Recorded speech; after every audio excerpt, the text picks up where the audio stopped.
tatlong slice na banana bread at saka isang Coca-Cola, okay na ang lunch.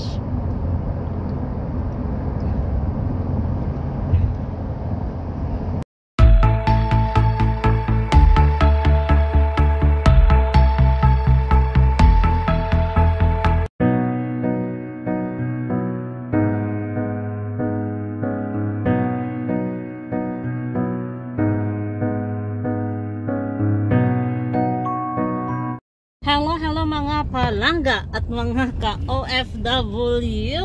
Ngayong araw ay o ngayong umaga, dahil time check dito sa bansang Kuwait ay 10:01 na ng umaga. At ngayon ay pupunta na naman ako sa isang bahay ng aking amo, or sa isa kong amo na may sarili na rin silang bahay. Dahil maglilinis na naman tayo doon. Ganito ang buhay dito sa abroad. Hinihiram-hiram ikaw. At dahil isa lang tayong katulong dito, kailangan nating trabahuan ang mga dapat trabahuan. At ayan na nga. Pero ang sabi niya ay may tinawag din siya na cleaners. Yan yung ating dinadaanan.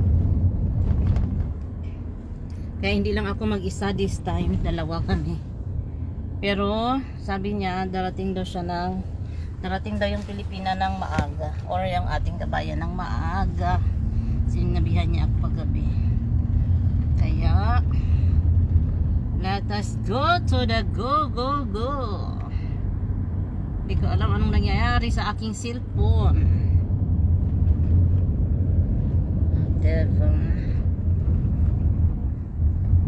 Ang temperature dito ay, titignan natin, sobrang init. Or tatanungin ko yung aming driver. How much is the temperature today? How much is the temperature? How much? Hada weather yani.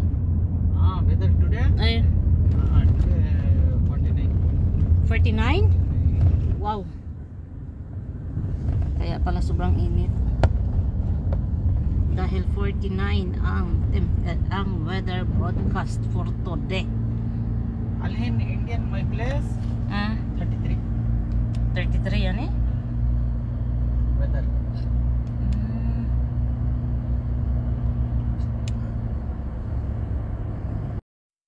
At ayan na. Buti at hindi tayo nagstay sa or na tumagal sa stoplight.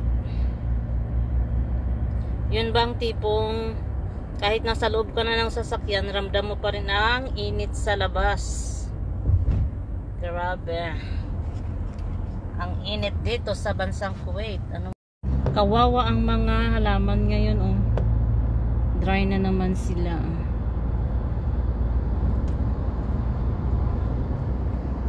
Ito ay pulis, ayan, oh. Sasakyan ng pulis. Tomorrow duty. Mungkin.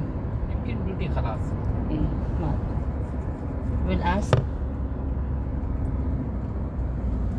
Ayan.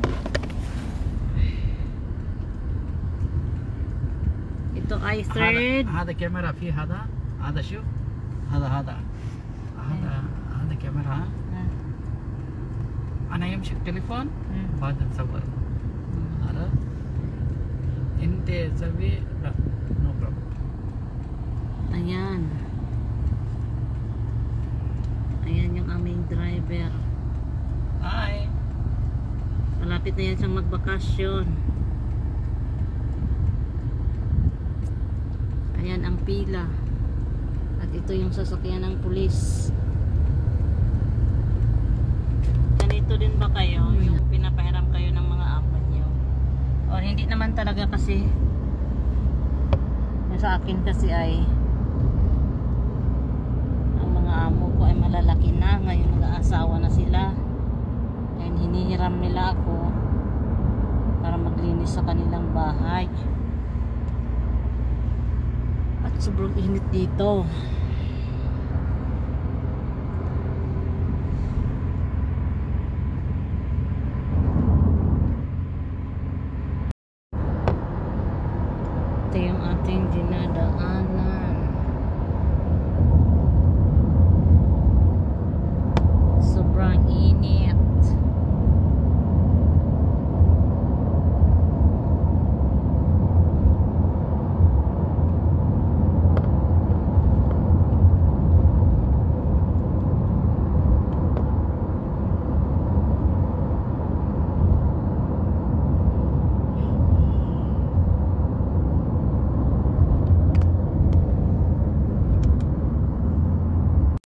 tayo doon. May dala ako, or may pupunta ako doon. May dala akong baon na banana bread.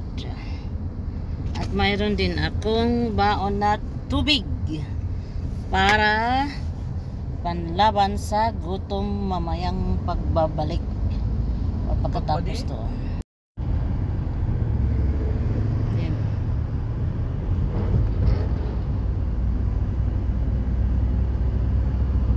Ang lapad pa ng area na walang mga bahay-bahay dito.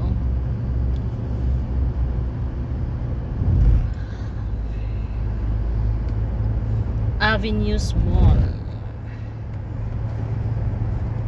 Ito kasing way na to ay papunta sa Avenues Mall, ang pinakamalaking mall dito sa bansang Kuwait. Ang Avenues Mall.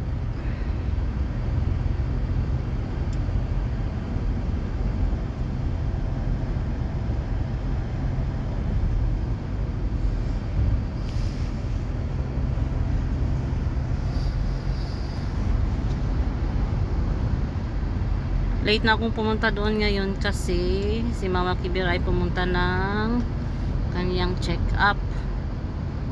At kasama niya ang driver. At hinintay ko pa muna si Mama Kibir na bumalik para maihati din ako ng driver. Ang daming sasakyan dito eh.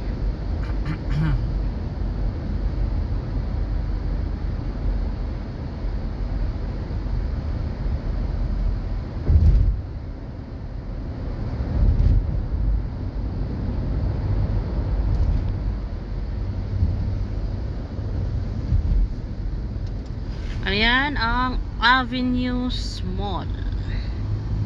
Diyan kami para minsan pumupunta kasama ang alagang bata.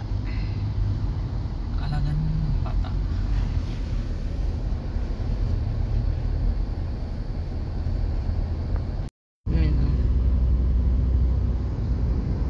Tuyo lahat ng mga laman dito or mga pananim dito kasi nga sobrang init.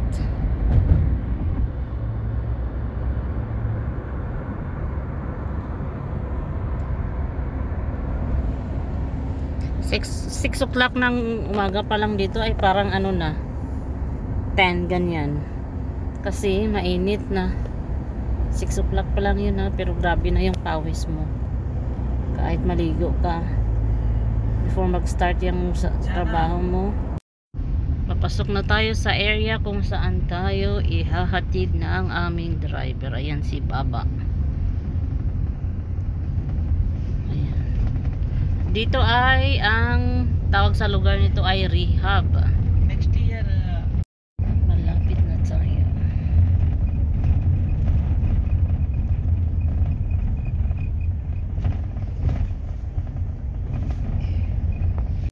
Ang baba ng kanilang ano dates. Ayan. I am back after 5 hours na trabaho. Buti na lang at may dala akong banana cake galing sa bahay at bumili na lang ako sa daan ng Coca-Cola. Let us eat. Ayan. Kain tayo.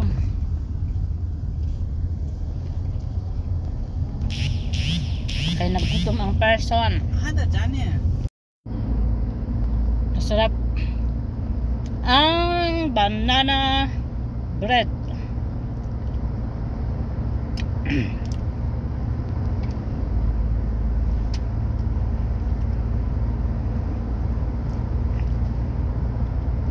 So sa ibang bansa pag hindi ka marunong mag ng technique, gutom labas mo.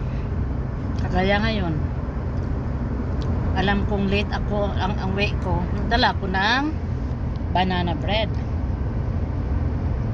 para hindi magutom habang nagbabiyahe kakain.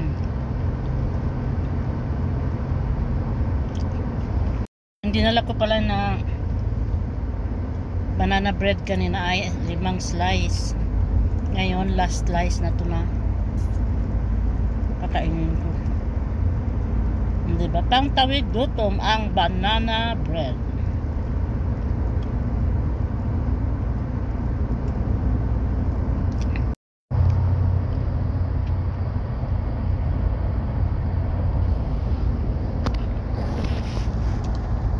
Today is not traffic, no? Huh? Today is not traffic.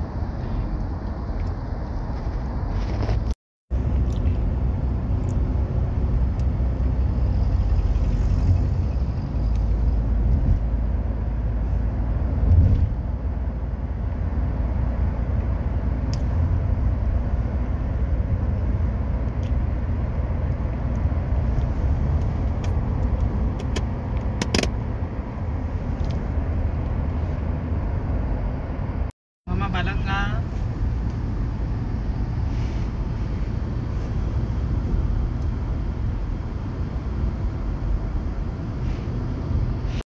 Muling slice ng aking banana bread.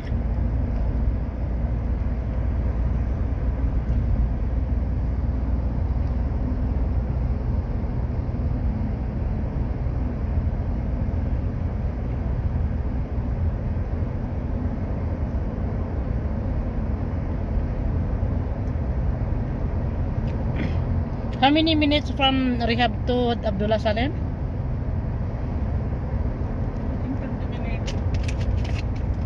20 minutes?